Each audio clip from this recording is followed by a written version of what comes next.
Ibu Tuti dan Pak Sarno adalah pasangan yang sederhana. Namun, karena himpitan ekonomi Ibu Tuti melakukan ritual pesugihan tanpa sepengetahuan Pak Sarno, kehidupan mereka berubah drastis menjadi kaya dan memiliki tanah di mana-mana. Suatu hari, Ibu Tuti pamit untuk bertemu temannya di kafe. Namun hingga menjelang malam, Ibu Tuti belum kembali ke rumahnya. Pak Sarno sangat cemas dan segera menuju ke kafe tersebut. Namun, pegawai di sana berkata Bu Tuti sudah pulang siang tadi. Hingga keesokan harinya, Bu Tuti ditemukan meninggal di salah satu kebun warga. Namun, jenazah Bu Tuti ada yang aneh. Ada seperti gigitan binatang di lehernya.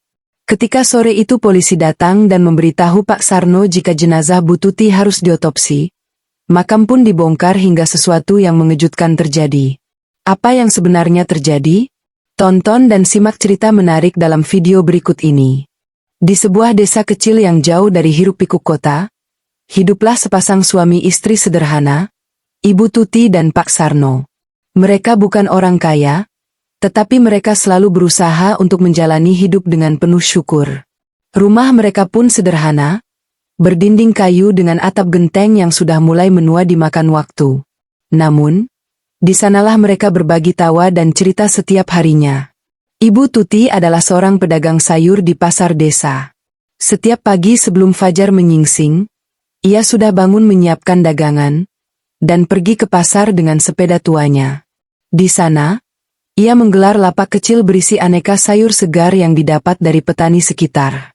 Ia dikenal ramah oleh para pembeli dan seringkali memberikan harga terbaik bagi mereka yang membutuhkan. Namun, pendapatannya tidak seberapa. Kadang-kadang, dagangannya habis terjual, tetapi sering juga sisa dan harus ia bawa pulang. Sementara itu, Pak Sarno bekerja sebagai supir antar jemput sekolah. Setiap pagi, ia akan membawa anak-anak sekolah ke kota terdekat dengan mobil minibusnya yang sudah tua. Mobil itu bukan miliknya sendiri, melainkan hasil patungan dengan seorang temannya.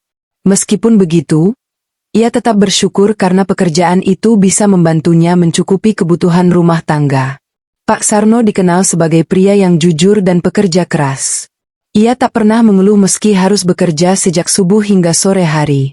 Namun, di balik kesederhanaan itu, mereka seringkali dihimpit kesulitan ekonomi. Biaya hidup semakin meningkat, sementara pendapatan mereka tetap segitu-segitu saja. Suatu malam, setelah seharian berjualan dan bekerja, Ibu Tuti duduk di depan rumah sambil menghitung hasil dagangannya. Hanya beberapa lembar uang lusuh yang terkumpul. Ia menghela napas panjang. "Mas, hidup kita kok gini-gini aja ya?"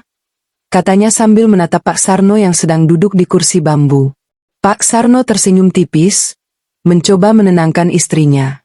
"Rezeki itu sudah ada yang ngatur, Dik. Yang penting kita tetap kerja keras dan jujur. Tapi aku kadang iri lihat orang-orang di desa ini, Mas. Ada yang dulunya susah, sekarang bisa punya sawah luas dan rumah besar. Padahal, dulu mereka juga cuma pedagang kecil kayak aku," keluh Ibu Tuti. Pak Sarno menghela napas.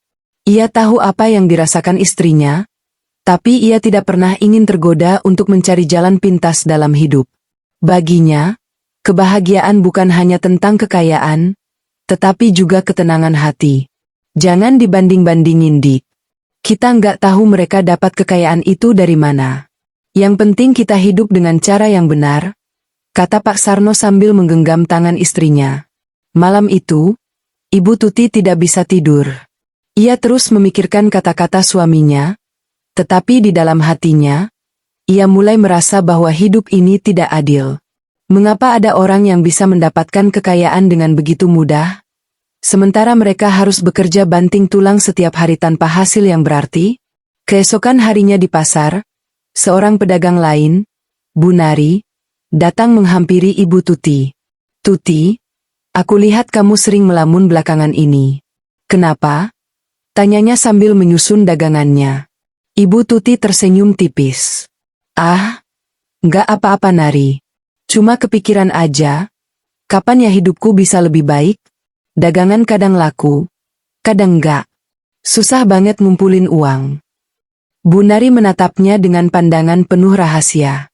Kalau kamu mau, ada cara lain Tuti. Aku tahu beberapa orang yang dulunya susah kayak kamu, sekarang hidupnya berubah. Mereka nggak perlu capek-capek kerja seperti kita. Ibu Tuti mengernyit. Maksudmu? Bu Nari mendekat dan berbisik. Ada caranya. Tapi nggak bisa aku jelasin di sini. Kalau kamu benar-benar mau hidup lebih enak, aku bisa kenalin kamu ke seseorang. Ibu Tuti terdiam. Hatinya bergejolak antara penasaran dan takut. Ia tidak pernah percaya dengan hal-hal semacam itu, tetapi di sisi lain, godaan untuk mengubah hidupnya begitu besar. Apakah ia akan mengambil jalan yang ditawarkan Bu Nari? Ataukah ia tetap bertahan dengan kesederhanaan hidupnya bersama Pak Sarno? Sejak percakapannya dengan Bu Nari di pasar, pikiran Ibu Tuti terus dipenuhi oleh godaan untuk mencoba cara lain agar bisa keluar dari kesulitan ekonomi. Kata-kata Bu Nari berputar di kepalanya. Aku tahu beberapa orang yang dulunya susah kayak kamu, sekarang hidupnya berubah. Mereka nggak perlu capek-capek kerja seperti kita. Malam itu, Ibu Tuti kembali duduk termenung di depan rumahnya. Ia menatap langit yang gelap tanpa bintang. Dalam hatinya ia bertanya-tanya, apakah jalan yang akan ia tempuh ini benar? Ataukah ini hanya akan membawa masalah yang lebih besar? Namun, keinginannya untuk hidup lebih baik terus menguat. Pak Sarno yang baru saja selesai membersihkan mobilnya melihat istrinya melamun. Ia mendekat dan duduk di sebelahnya. Kok bengong Dik? Tanyanya lembut. Ibu Tuti tersentak dari lamunannya. Ia tersenyum kecil, mencoba menyembunyikan kegelisahannya.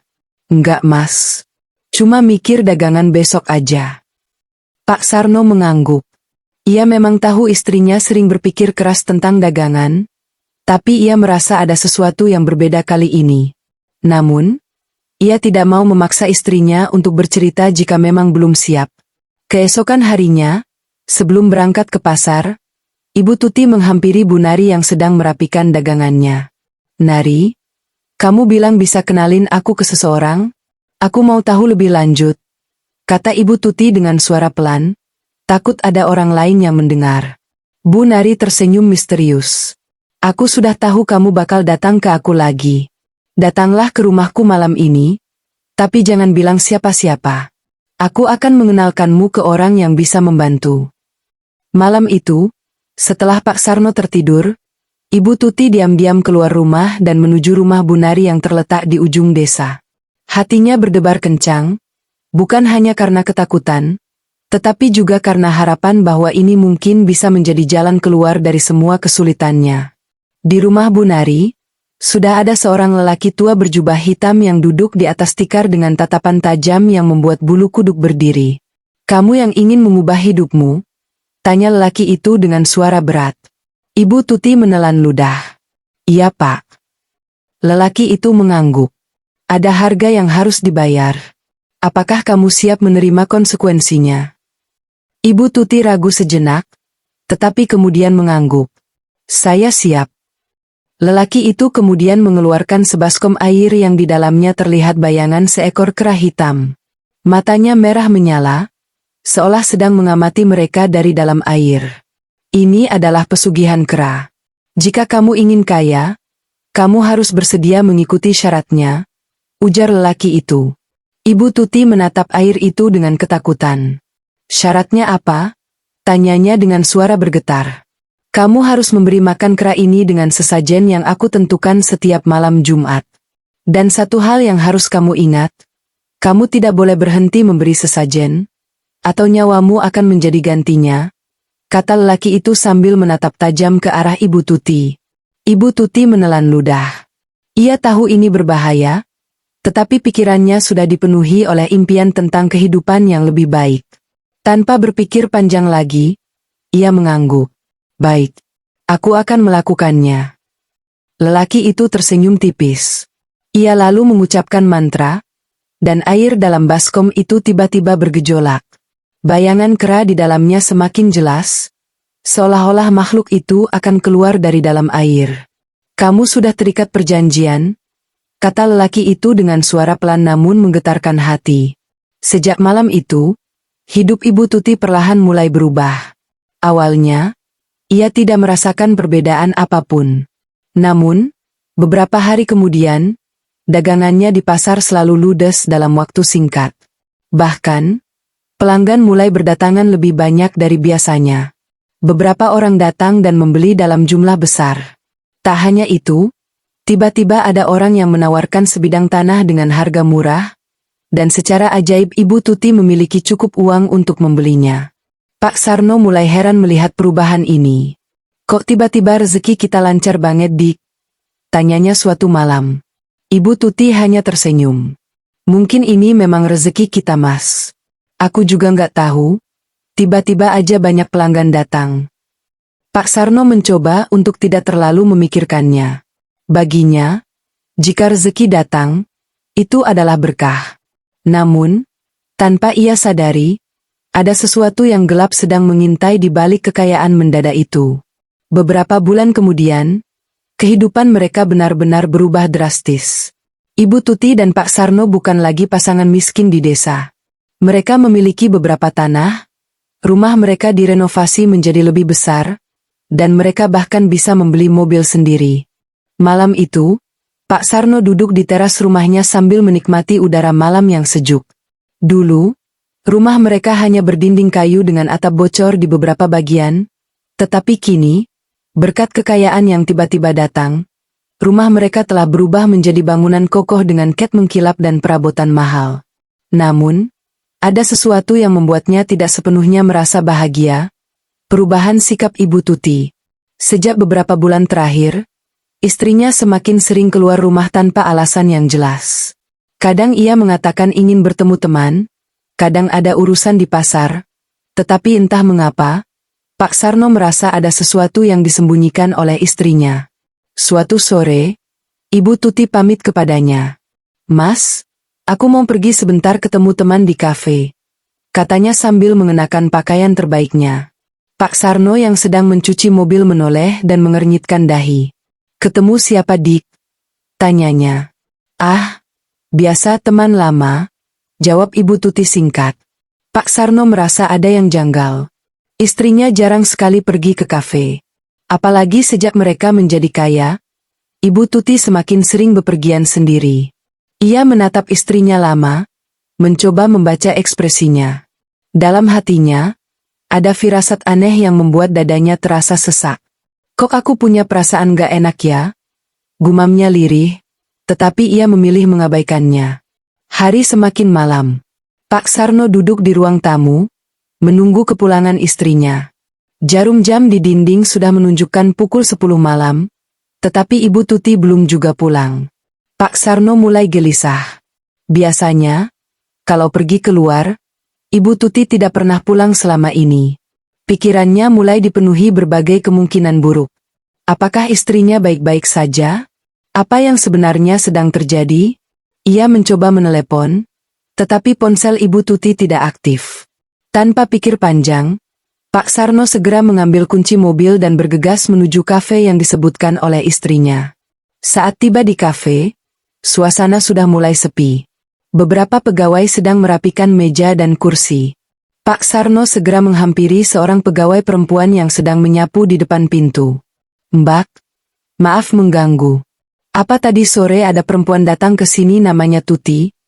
tanyanya dengan nada cemas. Pegawai itu berpikir sejenak, lalu mengangguk. "Oh, Ibu Tuti ya? Iya, tadi beliau datang siang, tapi nggak lama. Setelah itu pulang." Pak Sarno merasa jantungnya berdetak lebih kencang. "Pulang? Jam berapa?" "Kalau nggak salah, sekitar jam 3 sore, Pak," jawab pegawai itu. Pak Sarno terdiam. Jam 3 sore?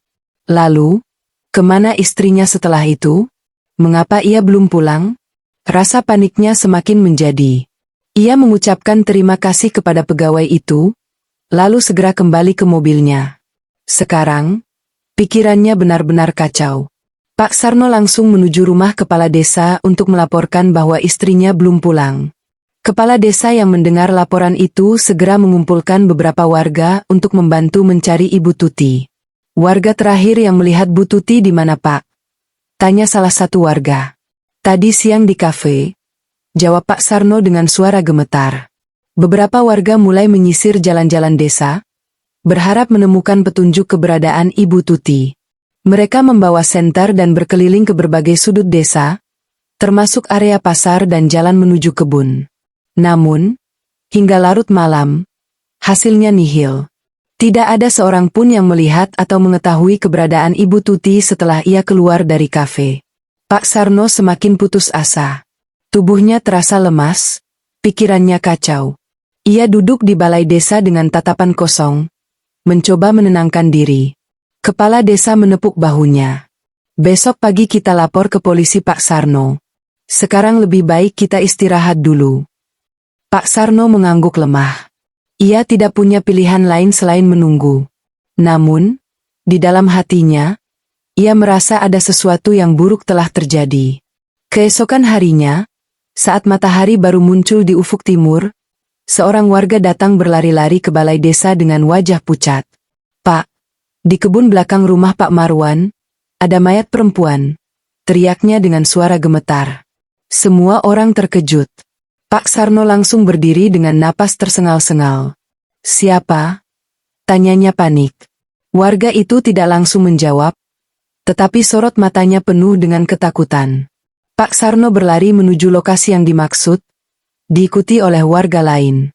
Saat tiba di sana, ia melihat kerumunan orang yang mengelilingi sesuatu di tengah kebun. Dengan tangan gemetar, Pak Sarno menerobos kerumunan itu. Dan di sanalah ia melihatnya. Di antara semak-semak, tergeletak tubuh seorang perempuan dengan pakaian yang dikenalnya.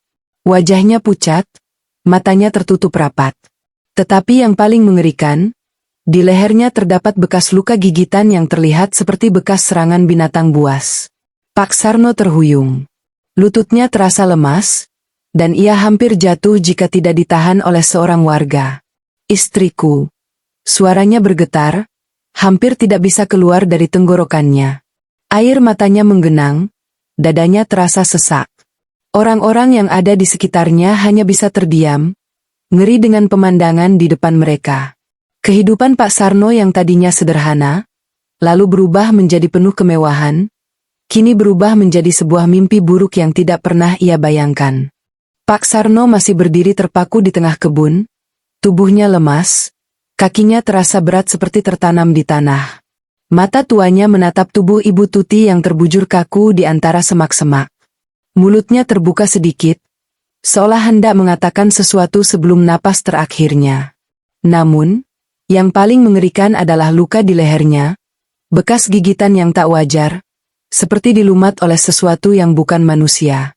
Warga desa yang berkumpul di sekitar lokasi hanya bisa saling berbisik.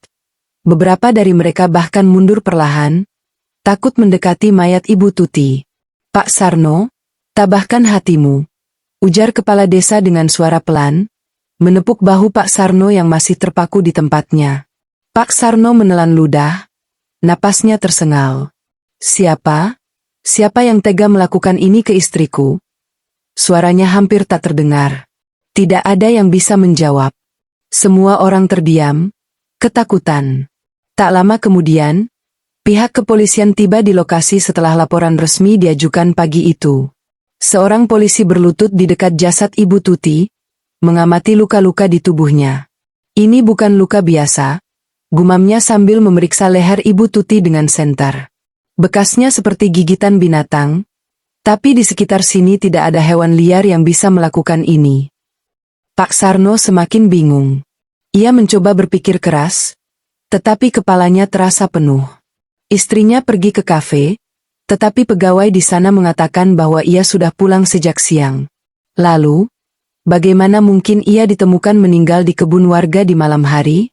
Setelah dilakukan pemeriksaan awal, warga memutuskan bahwa jasad Ibu Tuti harus segera dikuburkan agar tidak membusuk. Warga desa, dengan hati-hati, mengangkat jasadnya ke dalam kain putih, lalu membawanya menuju pemakaman desa yang terletak di belakang masjid. Pak Sarno mengikuti dari belakang dengan langkah gontai, seakan separuh jiwanya ikut mati bersama istrinya. Ia tidak pernah menyangka, malam sebelumnya ia masih berbincang dengan Ibu Tuti, dan kini ia harus mengantarnya ke tempat peristirahatan terakhir. Sesampainya di pemakaman, prosesi pemakaman dilakukan dengan cepat. Pak Sarno hanya bisa menunduk, menahan isak tangis saat tanah mulai menimbun tubuh istrinya. Warga desa yang hadir juga merasa heran dan takut. Ada sesuatu yang tidak beres dengan kematian ini. Sore harinya, saat Pak Sarno baru saja pulang dari pemakaman, ia didatangi oleh seorang polisi. "Pak Sarno," panggil polisi itu dengan wajah serius. Pak Sarno yang masih dalam keadaan lemas menoleh. "Ada apa, Pak?" "Kami mendapatkan perintah untuk melakukan otopsi pada jenazah Ibu Tuti. Kami perlu membongkar makamnya kembali," kata polisi itu tegas. Pak Sarno tertegun. "Otopsi? Tapi makamnya baru saja ditutup. Kami perlu memastikan penyebab kematiannya. Luka di lehernya tidak wajar. Ini bisa jadi kasus kriminal," jelas polisi tersebut. Pak Sarno ragu sejenak. Ia tidak tega melihat makam istrinya harus dibongkar, tetapi jika ini untuk mencari keadilan, ia harus setuju. "Baiklah, Pak.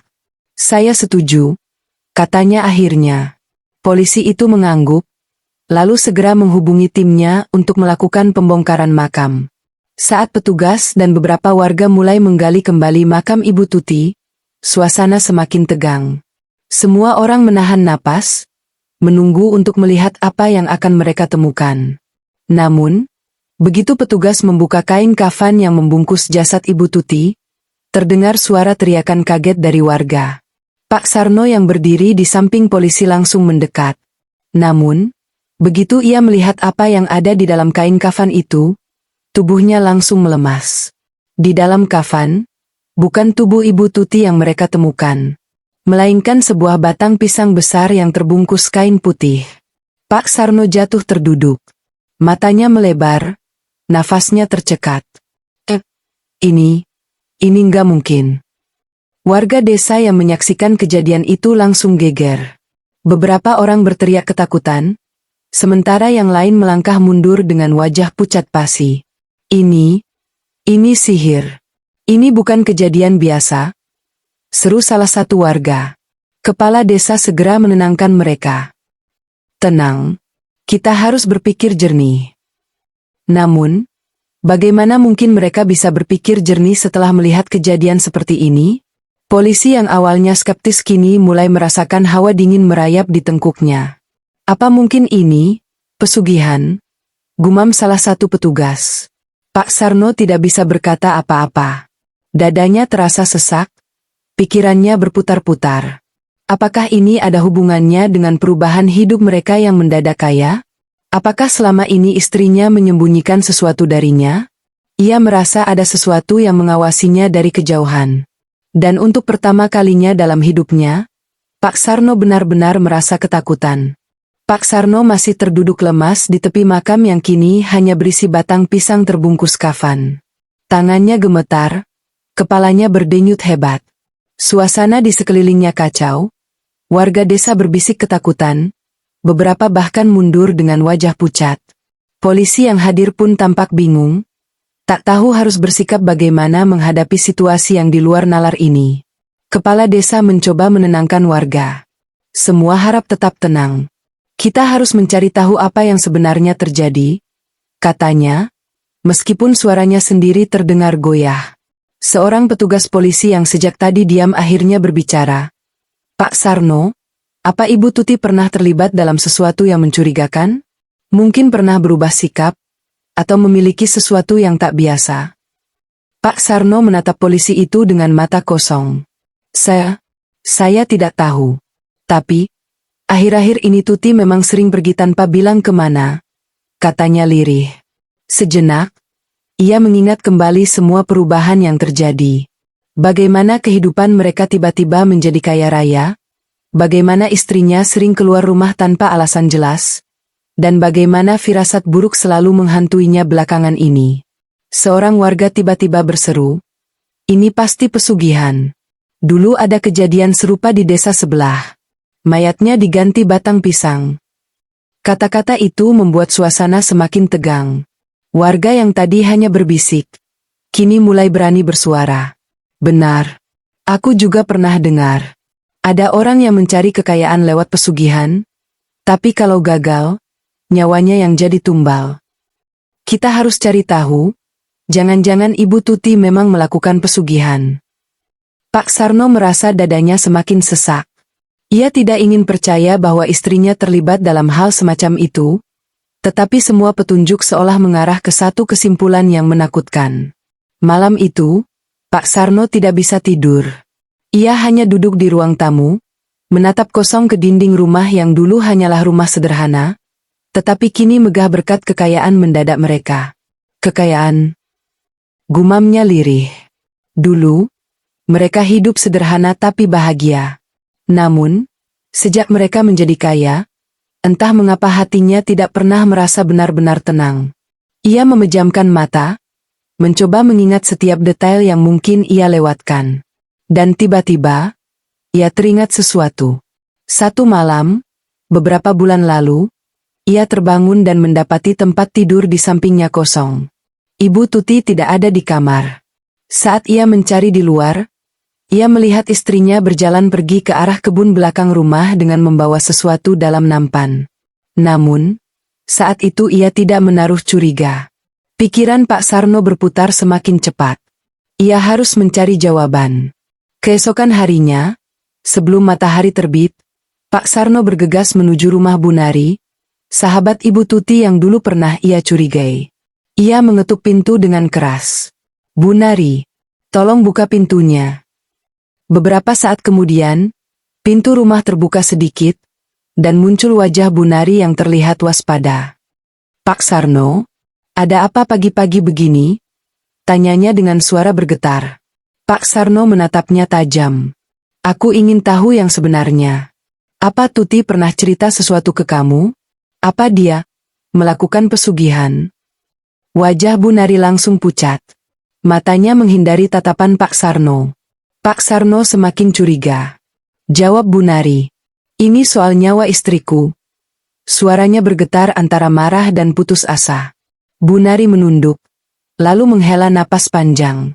Pak Sarno, saya nggak bisa bohong lagi. Jantung Pak Sarno berdebar kencang. Saya memang pernah mengenalkan Ibu Tuti ke seseorang, kata Bu Nari dengan suara pelan. Seorang dukun yang bisa membantu orang mendapatkan kekayaan dengan cepat. Pak Sarno mengepalkan tangan. Jadi benar. Tuti melakukan pesugihan. Bu Nari mengangguk. Tapi dia nggak bilang detailnya ke saya. Hanya saja, dia sering bercerita bahwa dia harus memberikan sesajen setiap malam Jumat. Kalau tidak, katanya, akan ada balasannya. Pak Sarno teringat malam-malam saat istrinya menghilang dari rumah. Jadi, selama ini, Tuti keluar untuk memberikan sesajen? Tapi sesajen untuk siapa? Siapa dukun yang membantu Tuti? Tanya Pak Sarno, suaranya penuh kemarahan. Bu Nari tampak ragu, tetapi akhirnya ia berbisik. Dia tinggal di pinggiran desa, dekat hutan. Orang memanggilnya Mbah Rengga. Tanpa membuang waktu, Pak Sarno langsung pergi ke tempat yang disebutkan oleh Bu Nari. Ketika ia tiba di rumah Mbah Rengga, suasana terasa aneh. Rumah itu kecil, tua, dan terlihat nyaris roboh, tetapi ada aura yang membuat bulu kuduk Pak Sarno berdiri. Ia mengetuk pintu kayu dengan kasar. Mbah Rengga, keluar. Aku ingin bicara. Beberapa saat kemudian, pintu berderit terbuka, dan muncullah seorang lelaki tua dengan mata yang tajam dan penuh misteri. Kau suami Tuti? Kata Mbah Rengga pelan, seperti sudah menunggu kedatangan Pak Sarno. Pak Sarno langsung menatapnya tajam. Apa yang terjadi pada istriku? Mbah Rengga tersenyum tipis. Dia melanggar perjanjian. Jantung Pak Sarno hampir berhenti berdetak. Apa maksudmu? Tanyanya, suaranya bergetar. Mbah Rengga menatapnya lama, lalu berkata, istrimu meminta kekayaan melalui pesugihan kera. Sebagai gantinya, ia harus memberi makan kera itu setiap minggu. Tapi ia berhenti, dan ketika kau berhenti memenuhi perjanjian dengan makhluk halus, kau tahu apa yang terjadi bukan? Pak Sarno merasa tubuhnya lemas. Kematian istrimu bukan kecelakaan. Itu adalah harga yang harus dibayar, lanjut Mbah Rengga. Pak Sarno hampir jatuh terduduk. Semua mulai masuk akal. Gigitan di leher Tuti, tubuhnya yang menghilang dan berubah menjadi batang pisang. Pak Sarno masih berdiri di depan rumah Mbah Rengga, tubuhnya gemetar hebat. Kata-kata dukun tua itu terus terngiang di kepalanya. Istrimu meminta kekayaan melalui pesugihan kera. Kematian istrimu bukan kecelakaan. Itu adalah harga yang harus dibayar. Ia menelan ludah, tenggorokannya terasa kering. Jika benar Ibu Tuti telah melakukan pesugihan, apakah perjanjiannya benar-benar berakhir dengan kematiannya? Atau masih ada sesuatu yang lebih buruk yang akan terjadi? Dengan napas tersengal, Pak Sarno berusaha menguatkan diri. Apa maksudmu, Mbah? Bukankah Tuti sudah meninggal? Bukankah itu sudah cukup? Tanyanya dengan suara bergetar. Mbah Rengga menatapnya tajam. Tidak semudah itu, Sarno. Kau pikir mereka akan puas hanya dengan nyawa istrimu? Jantung Pak Sarno berdebar kencang. Apa maksudnya? Mbah Rengga menghela napas panjang, lalu berjalan perlahan ke dalam rumahnya, memberi isyarat agar Pak Sarno mengikutinya. Dengan langkah ragu, Pak Sarno masuk ke dalam rumah itu. Bau dupa menyengat hidungnya, bercampur dengan aroma aneh yang tak bisa ia kenali. Di dalam ruangan sempit itu, Pak Sarno melihat banyak sesajen yang diletakkan di sudut-sudut ruangan, kepala ayam, kemenyan, dan kain-kain kuning yang digantung di dinding. Mbah Rengga duduk di kursi kayu tua, lalu menatap Pak Sarno dengan ekspresi serius. Dengar baik-baik, Sarno. Pesugihan kera bukanlah pesugihan biasa. Mereka bukan hanya meminta tumbal nyawa, tapi juga generasi penerusnya. Pak Sarno merasakan bulu kuduknya berdiri. Maksudmu, mereka masih menginginkan sesuatu dariku? Mbah Rengga mengangguk pelan. Jika Tuti sudah mati dan perjanjiannya belum selesai, maka mereka akan mencari penggantinya. Bisa anaknya, atau suaminya. Tubuh Pak Sarno seketika terasa dingin. Ia tidak memiliki anak, hanya dirinya sendiri yang tersisa. Jika perjanjiannya belum selesai, maka ia yang akan menjadi target berikutnya. Tidak mungkin. Pak Sarno menggelengkan kepala. Aku tidak pernah terlibat dalam pesugihan itu. Aku tidak tahu apa-apa. Tapi kau menikmati hasilnya, bukan? Suara Mbah Rengga terdengar tajam. Kau hidup dari uang hasil pesugihan itu. Itu cukup bagi mereka untuk menganggapmu sebagai bagian dari perjanjian. Pak Sarno terduduk lemas. Ia benar-benar tidak pernah menyangka bahwa kekayaan yang selama ini ia nikmati ternyata berasal dari sesuatu yang mengerikan. Malam itu, setelah kembali ke rumah, Pak Sarno merasa udara di sekelilingnya jauh lebih dingin dari biasanya. Rumahnya yang dulu terasa hangat kini seperti memiliki aura yang berbeda, sepi, sunyi, dan menyesakkan. Ia duduk di ruang tamu, menatap foto pernikahannya dengan Ibu Tuti. Kenapa kamu melakukan ini, Tuti? Bisiknya pelan. Namun, keheningan malam tiba-tiba pecah oleh suara aneh dari halaman belakang. Pak Sarno langsung tersentak. Itu terdengar seperti suara ranting yang diinjak sesuatu. Dengan hati-hati, ia bangkit dan berjalan ke arah jendela. Tangannya gemetar saat ia mengintip keluar. Di bawah remang-remang cahaya bulan, ia melihat sesuatu berdiri di tengah halaman. Seekor kera besar dengan mata merah menyala menatap lurus ke arahnya. Pak Sarno merasa dadanya hampir meledak. Tubuhnya membeku di tempat. Napasnya tertahan. Kera itu tidak bergerak. Ia hanya diam, menatap Pak Sarno dengan tatapan yang penuh arti. Lalu, dari arah belakang rumah, terdengar suara lain. Seperti langkah kaki seseorang. Pak Sarno berbalik perlahan, dan saat itulah ia melihat sesuatu yang membuat nyawanya hampir melayang. Di sudut ruangan, samar-samar dalam kegelapan, berdiri sosok yang sangat ia kenal. Ibu Tuti. Namun, wajahnya bukan seperti wajah istrinya yang dulu. Matanya kosong, kulitnya pucat, dan di lehernya masih terlihat bekas gigitan mengerikan. Pak Sarno ingin berteriak, tetapi suaranya seakan tercekik di tenggorokannya. Sosok itu tersenyum tipis, lalu melangkah maju. Namun, langkahnya tidak seperti manusia biasa. lebih seperti melayang, dengan gerakan yang aneh dan menyeramkan. Pak Sarno terjatuh ke lantai. Seluruh tubuhnya menggigil hebat. Ia tahu bahwa teror ini belum berakhir. Dan ia mungkin tidak akan bisa lari dari takdirnya. Pak Sarno masih terduduk di lantai, tubuhnya gemetar hebat. Suara lirih dari sosok yang menyerupai Ibu Tuti masih terngiang di telinganya. Ia mencoba menenangkan dirinya, tetapi tubuhnya terasa lemas. Dada sesak, napas tersengal. Ia tahu, ini bukan sekadar ilusi. Ada sesuatu yang nyata dan mengerikan sedang mengincarnya. Dengan tangan gemetar, ia meraih ponsel di atas meja. Ia harus mencari bantuan. Harus ada yang bisa menyelamatkannya dari kutukan ini. Namun, sebelum ia sempat menekan nomor, suara aneh kembali terdengar dari luar rumah. Seperti suara hewan yang mengeram, tetapi tidak wajar. Pak Sarno langsung menoleh ke arah jendela. Jantungnya seakan berhenti berdetak saat melihat sesosok bayangan bergerak cepat melintasi halaman. Itu kera besar yang tadi. Matanya yang merah menyala kini menatap langsung ke dalam rumah. Nafas Pak Sarno tercekat. Kera itu tidak seperti kera biasa. Tubuhnya besar, hampir setinggi manusia, dan bulunya tampak hitam legam. Giginya yang runcing terlihat jelas saat ia membuka mulut, menggeram pelan. Pak Sarno panik. Ia mundur perlahan, berusaha menjauh dari jendela.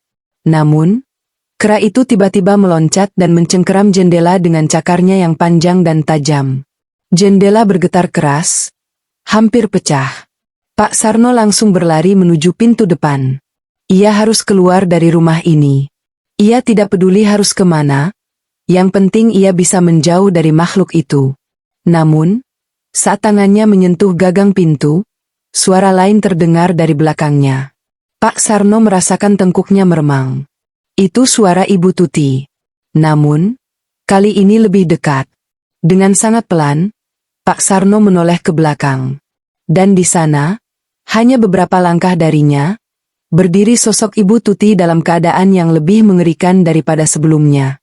Kulitnya semakin pucat, matanya semakin kosong, dan bibirnya tampak membiru. Lehernya masih penuh bekas luka gigitan, seperti masih mengalirkan darah yang tak terlihat. Pak Sarno ingin berteriak, tetapi suaranya hilang.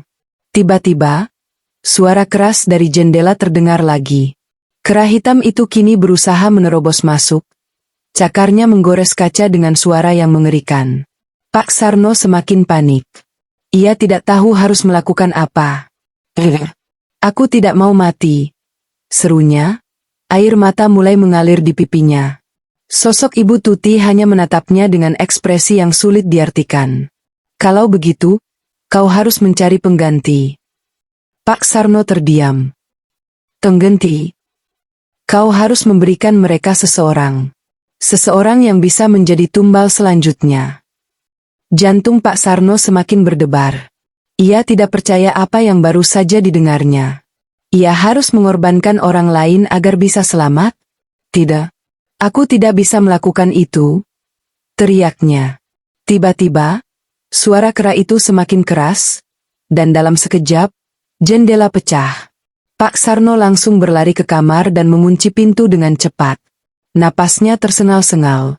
Ia bisa mendengar suara langkah kaki berat dari luar, suara hewan menggeram, dan suara-suara berbisik yang membuat bulu kuduknya berdiri. Di dalam kamar, Pak Sarno merasa dirinya benar-benar terjebak. Ia tidak bisa melawan makhluk-makhluk itu. Ia tidak bisa melarikan diri. Dan satu-satunya pilihan yang diberikan kepadanya adalah sesuatu yang tidak bisa ia lakukan. Mengorbankan orang lain. Malam itu, Pak Sarno tidak tidur sama sekali. Ia duduk di sudut kamar, menunggu dengan ketakutan yang tak pernah ia rasakan sebelumnya. Saat fajar mulai menyingsing, suara-suara di luar rumah menghilang. Pak Sarno membuka pintu dengan hati-hati. Ruang tamu sudah berantakan. Jendela pecah, perabotan terbalik, dan di lantai terdapat jejak kaki kera yang besar. Namun, makhluk-makhluk itu sudah pergi. Setidaknya untuk sementara. Pak Sarno tahu, ini belum berakhir. Ia masih dalam bahaya. Dan selama ia belum memberikan tumbal, mereka akan terus mencarinya. Beberapa hari kemudian, Pak Sarno menghilang dari desa. Warga desa bingung karena rumahnya kosong dan tidak ada tanda-tanda kemana ia pergi. Beberapa orang mengatakan bahwa mereka melihatnya pergi ke kota, tetapi tidak ada yang tahu pasti. Namun, ada satu hal yang membuat mereka merinding. Di malam sebelum Pak Sarno menghilang, seorang warga mengaku melihatnya berbicara dengan seseorang di perbatasan desa. Seorang lelaki tua dengan pakaian kumal dan mata tajam. Embah Rengga. Apa yang mereka bicarakan? Tidak ada yang tahu. Namun, keesokan harinya, seorang pria asing ditemukan tewas di dekat hutan. Tubuhnya penuh luka gigitan, seperti yang terjadi pada Ibu Tuti. Dan sejak saat itu, makhluk-makhluk yang menghantui Pak Sarno tidak pernah terlihat lagi. Pak Sarno mungkin telah menemukan cara untuk menyelamatkan dirinya. Namun, dengan harga yang sangat mahal. Sebab, dalam dunia pesugihan, tidak ada yang benar-benar bebas. Hanya ada satu aturan. Bayar, atau kau yang akan dibayar. Terima kasih telah menyimak cerita ini sampai akhir. Jangan lupa subscribe, like dan komen channel ini. Semoga kalian menyukai cerita ini dan dapat mengambil hikmahnya. Wallahu alam bishawab. Sampai jumpa di episode berikutnya.